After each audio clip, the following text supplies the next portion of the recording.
It was supposed to be a peaceful suburban evening, the kind where warm lights glow through drawn curtains and families settle into their routines. But on this particular night, in a seemingly perfect neighborhood, chaos erupted behind closed doors. The piercing wail of sirens shattered the stillness, and the crimson wash of emergency lights painted a chilling scene. Neighbors huddled in confusion, peering from their windows, whispering wild speculations about what could have gone so terribly wrong.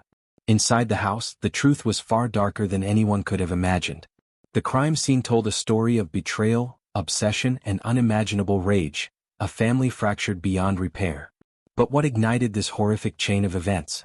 Was it a moment of blind fury, or had this been brewing for months, hidden beneath the facade of normalcy?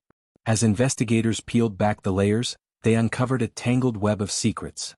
A young babysitter, a father with something to hide, and a teenage boy caught in a dangerous game. At the center of it all stood a wife and mother, whose discovery of the unthinkable would lead to a shocking act of violence. What happened that night was not just a tragedy, it was the unmasking of a family's darkest truths. This is the story of how love, lust, and betrayal spiraled into murder. And in the end, no one would be left unscathed. Hey, support the channel by subscribing and sharing this video. The Wright family seemed like the picture of suburban perfection. Their charming home on a quiet street, complete with a picket fence and manicured lawn, symbolized stability and warmth. Richard Wright, a respected architect with a friendly smile, appeared to have it all: a loving family, a steady career, and a life others envied. Yet behind closed doors, his ambition often left him distant, more focused on work than his family. Emily Wright, his wife, was the glue holding their household together. A part-time interior designer, she balanced managing their home, raising their teenage son Jake, and keeping up appearances. But the weight of these demands left her exhausted and unfulfilled, her once happy life feeling increasingly empty. Jake, their high school-age son, was a typical teenager. Moody, detached, and more interested in gaming and social media than connecting with his family. His growing distance worried Emily, but she attributed it to the natural struggles of adolescence. Then came Claire, an 18-year-old college freshman hired as a babysitter for Emily's visiting niece.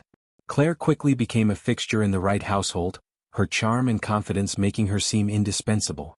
With her auburn hair and piercing blue eyes, Claire had an almost magnetic presence. Richard, in particular, seemed captivated by her, engaging in conversations and sharing laughs in ways he rarely did with others. At first, Emily dismissed his interest as harmless, but soon she noticed Claire lingering in the kitchen when Richard was home or texting him late at night. Jake, too, was drawn to Claire, viewing her as an idealized older woman. He started spending more time around her, eagerly helping with tasks he normally avoided, spurred on by her playful teasing. Despite her charm, Claire was an enigma. She avoided discussing her past, and Emily occasionally glimpsed a darker side in her expressions. Though Claire's presence eased Emily's workload, it also disrupted the family's balance.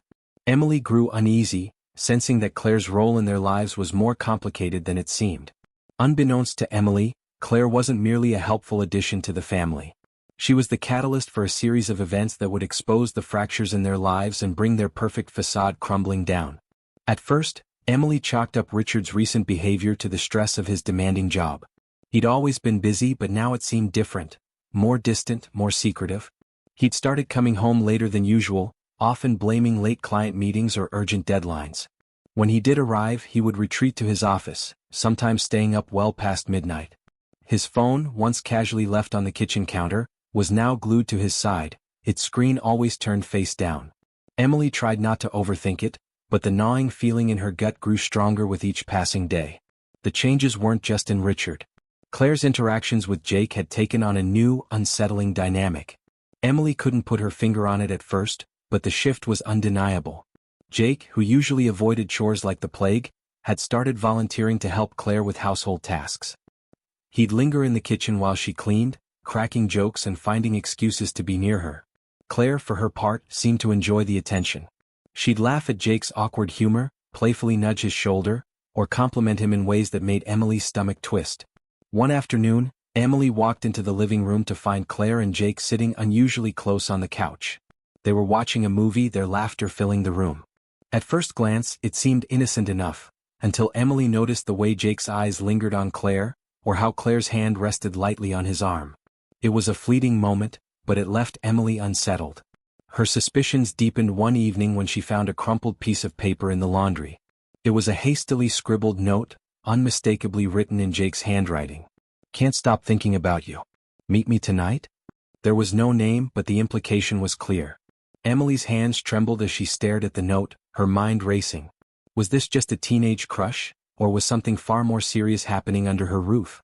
Emily's unease turned into quiet vigilance. She started watching for signs, piecing together fragments of conversations and stolen glances. Once, she overheard Claire talking to someone on the phone. Her voice was low and hurried, and Emily could only catch snippets. "He's so sweet. I know it's complicated." When Claire noticed Emily standing in the doorway, she ended the call abruptly, offering a sheepish smile. "Just my friend," she explained. But the look in her eyes told a different story.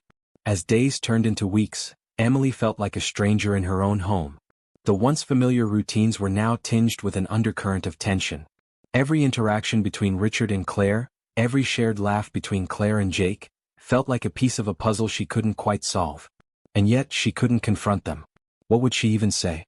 She had no proof, only a series of unsettling moments that left her questioning her own sanity.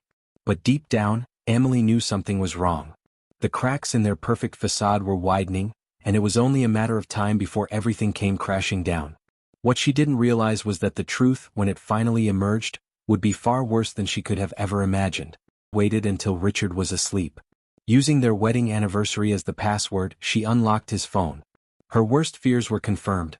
Texts from Claire, the babysitter, revealed secret meetings, love confessions, and photos Emily wished she hadn't seen. The betrayal was gut-wrenching, but the nightmare was beginning. As Emily tried to process Richard's infidelity, she noticed something strange in Jake, their teenage son. He had been spending more time with Claire, which she had once dismissed as harmless infatuation. Now it felt sinister, the inside jokes, the shared laughter that stopped when Emily entered, and Jake's growing attachment to her. One evening, while tidying Jake's room, Emily found a note crumpled in his desk drawer. In Claire's handwriting it read, "Can't wait for our next talk. You're so special to me." Emily's chest tightened with disbelief. Claire wasn't just involved with Richard, she had crossed an unthinkable line with Jake. Gradually, Emily pieced together the mounting evidence. The stolen glances, the lingering conversations, the tension that now filled her home. The final blow came when she overheard Claire speaking to Jake late one night. Her voice, soft and coaxing, confirmed Emily's suspicions. "You know I care about you, Jake. But we have to be careful." "Your mom?" Emily stepped into the room, startling them both. Claire stumbled over an excuse, but Emily didn't confront her. She wasn't ready. Instead, she retreated, her mind spinning with rage and disbelief. Her once perfect home now felt like a theater for betrayal, with Claire at its center. Quietly, Emily began collecting evidence. Messages, the note, and fragments of overheard conversations. She didn't yet know her next move, but one thing was certain. The facade of their idyllic life was crumbling, and the storm brewing inside her couldn't be ignored. Emily Wright's life was crumbling, each revelation pulling her further from the controlled existence she'd always valued. Once the proud manager of her family's chaos, she now found herself consumed by it. Her husband, Richard, wasn't just unfaithful. His betrayal involved Claire, the young babysitter who had become a disruptive force in their home. Worse, their teenage son Jake had also been drawn into Claire's manipulative web. Emily's rage simmered beneath her composed exterior. Every interaction became unbearable. Richard's casual smiles, Jake's naive innocence, and Claire's false charm. Confrontation felt inevitable, and one night, unable to suppress her fury, Emily challenged Richard. She revealed the damning messages on his phone, her voice trembling but firm. His dismissive denial, claiming Claire was just a kid, only deepened the wound, pushing Emily closer to the edge. Her breaking point with Jake came soon after. Catching him texting late at night, she demanded answers. His defensive demeanor and silence when she mentioned Claire confirmed her worst fears. She realized the girl she trusted had ensnared both her husband and her son, unraveling her family from the inside. Consumed by anger and paranoia, Emily retreated into isolation. She began documenting every detail in a notebook. Late nights, overheard conversations, and incriminating messages. What started as an attempt to impose order on the chaos became something darker. Her thoughts turned to revenge. Scenarios where she confronted Claire, made her understand the pain she'd caused.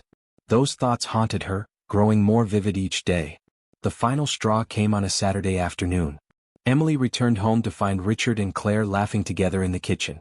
The casual intimacy of the moment was unbearable. When Claire greeted her with a bright smile, Emily couldn't respond. Instead, she set down the groceries and walked away, her mind racing. That night, Emily sat with her notebook, her pen trembling. Her breaking point wasn't a single moment but a culmination of betrayals. By dawn, she had made her decision. Whether born of premeditation or raw emotion, she knew she couldn't continue living this way. Something had to give, and Emily was ready to act. The night it all happened began quietly, like any other. Emily Wright moved through the kitchen, preparing dinner with mechanical precision, her mind replaying the betrayals of the past weeks. Her husband Richard was still out, her son Jake upstairs, and Claire, the babysitter at the center of her family's unraveling, was due to arrive soon. Emily had asked Claire to come over under the guise of needing help, but her true intentions remained unclear even to herself. When Claire's car pulled into the driveway, Emily steadied herself. She opened the door to the babysitter's casual charm and invited her in. "I need help with something in the basement," Emily said, leading Claire down the creaky wooden stairs. The air grew colder, and the dim light buzzed faintly overhead as Claire asked, "What do you need moved?" Emily didn't respond immediately, closing the basement door softly. Claire turned, her smile faltering at the sight of Emily's intense expression. "You think I don't know?" Emily asked, her voice trembling. Claire blinked, feigning confusion. "Know what?" "Don't play dumb. I know about you and Richard. And Jake." For a moment, Claire's guilt was apparent, but it quickly morphed into smug defiance. "It's not what you think," she said, her voice condescending. That smugness was the final straw. Emily's rage overtook her, and before she realized it, she grabbed a wrench from a nearby toolbox. Claire's laughter echoed one last time before Emily swung. The aftermath was a blur of chaos and silence. Claire lay motionless on the basement floor, blood pooling beneath her. But Emily's torment wasn't over. Moments later, Richard came home, calling out for her and Claire. Panic surged as Emily gripped the wrench once more. Without hesitation, she confronted Richard in the kitchen. His confusion quickly turned to fear as Emily swung again. When it was over, the house fell silent. Standing amidst the wreckage of her family, Emily felt only an eerie calm. The storm within her had finally quieted. Once a symbol of success, the Wright family's suburban home became the site of a devastating tragedy that shocked the quiet neighborhood. As news spread, neighbors gathered, whispering in disbelief. "How could this happen here?" one woman asked, while another remarked on how little we know about others behind closed doors. Media outlets quickly descended, sensationalizing the event with headlines like "Suburban Nightmare," "Babysitter and Husband Found Dead in Apparent Murder." Investigators found Claire's body in the basement with a bloodied wrench nearby, while Richard lay dead in the kitchen. Emily Wright, his wife, was found in the living room, calm and silent, her hands stained with blood. She did not explain, even when interrogators tried various tactics to break her silence. Revealed disturbing truths. Claire had been involved in affairs with both Richard and his son Jake. Texts between Claire and Richard hinted at an illicit relationship, and similar messages between Claire and Jake suggested further manipulation. Emily's journal, found by investigators, revealed her growing sense of betrayal and anger. One entry read, "I see it in their eyes, both of them. She's poisoned them, made them strangers to me." Psychologists suggested Emily's violent outburst stemmed from years of emotional strain, culminating in the discovery of the affairs. The community was divided. Some sympathized with her anguish, while others condemned her actions as unforgivable. Jake became the subject of media scrutiny, with questions about his role in the affair. Months later, Emily's trial began. The prosecution argued premeditated murder, while the defense claimed emotional trauma. Ultimately, Emily was convicted of second-degree murder. The Wright house, now empty, remained a haunting reminder of the violence that shattered a family.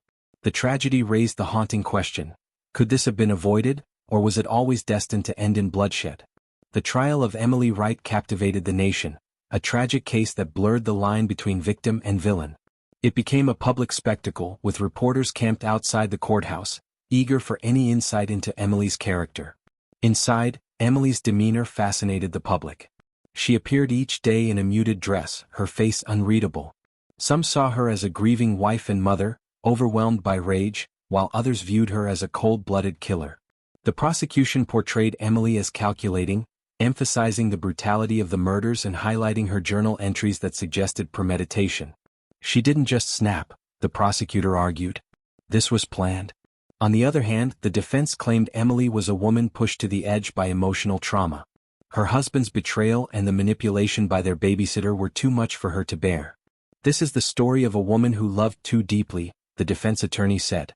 Key testimony from a forensic psychologist painted Emily as emotionally overloaded, driven by prolonged stress and betrayal.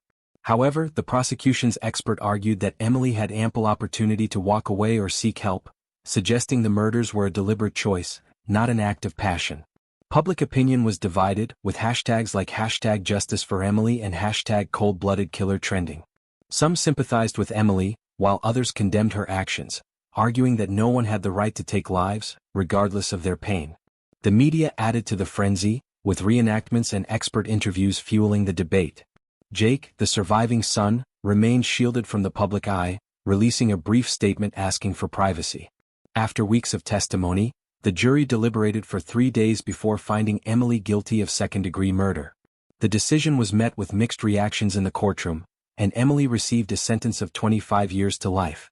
Outside the courthouse, opinions were split, with some believing the verdict was just, while others felt it failed to account for her emotional torment. The case left the Wright family as a cautionary tale, raising questions about betrayal, rage, and the point at which emotional pain can justify violence. For Emily, the trial's conclusion was only the beginning of a new, painful chapter in her life. The house on Oak Ridge Lane stands empty now, its once pristine condition fading with time.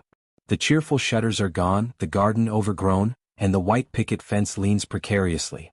It's a shell of its former self, much like the family that once lived there, a constant reminder of the tragedy that unfolded within its walls.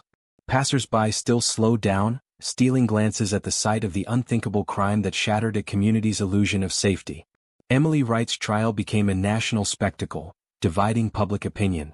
Some saw her as a victim, driven to the edge by betrayal and the manipulation of her husband, son, and their babysitter. Others viewed her as a cold-blooded killer, someone who premeditated the murders under the guise of emotional unraveling. The truth, as always, lay somewhere in between. The jury's verdict was swift. Emily was convicted of second-degree murder and sentenced to life in prison with the possibility of parole after 25 years. This decision left no one satisfied. Supporters of Emily felt she deserved leniency, while those who condemned her actions believed her punishment should have been harsher. In prison, Emily has become an enigma. Described as a model inmate, she spends her days reading, writing in a journal, and working in the sewing shop. Her stoicism has raised questions about whether she truly feels remorse or if she simply accepted her fate. When asked if she regrets her actions, Emily responded, "I regret that it came to this. But I don't regret protecting myself. In the end, they broke me." Jake Wright, the surviving son, has been left with both physical and emotional scars. Now in his early 20s, he has changed his name and moved away to escape the haunting memories. Friends describe him as guarded, unable to trust others. While whispers suggest he may have sought therapy, Jake has never publicly spoken about the events or his feelings toward his mother, father, or Claire. His silence leaves the world to speculate about his true thoughts. Claire, the young babysitter, remains a haunting figure in the story. Investigations into her past revealed a history of exploiting trust and manipulating those around her. To some, she was a villain, a manipulative opportunist who preyed on the Wright family's vulnerabilities. To others, she was a victim of her own troubled past, caught in a situation that spiraled out of control. Her death leaves no chance for her side of the story to be told, and whether she was a villain, victim, or something in between remains a mystery. The Wright family story has become a legend, debated and analyzed by neighbors and online forums alike. Some admitted to noticing Richard's flirtations with Claire and Emily's increasing withdrawal, but hindsight offers no comfort. Could the tragedy have been prevented? What if Richard had been faithful or Emily confronted him earlier? What if Claire had been kept at a distance? The what-ifs provide no answers, only guilt. Perhaps the most haunting part of the story is its ordinariness. Even in the most seemingly perfect settings, chaos can brew. Love can turn to resentment, trust to suspicion, and in the wrong circumstances, anyone can cross a line they never thought possible. The house on Oak Ridge Lane may one day be filled with new occupants, its dark history fading with time. But for those who lived it, the scars remain. The Wright family story is a chilling reminder that sometimes, the most terrifying monsters aren't those lurking in the dark. They're the ones we let into our homes and hearts.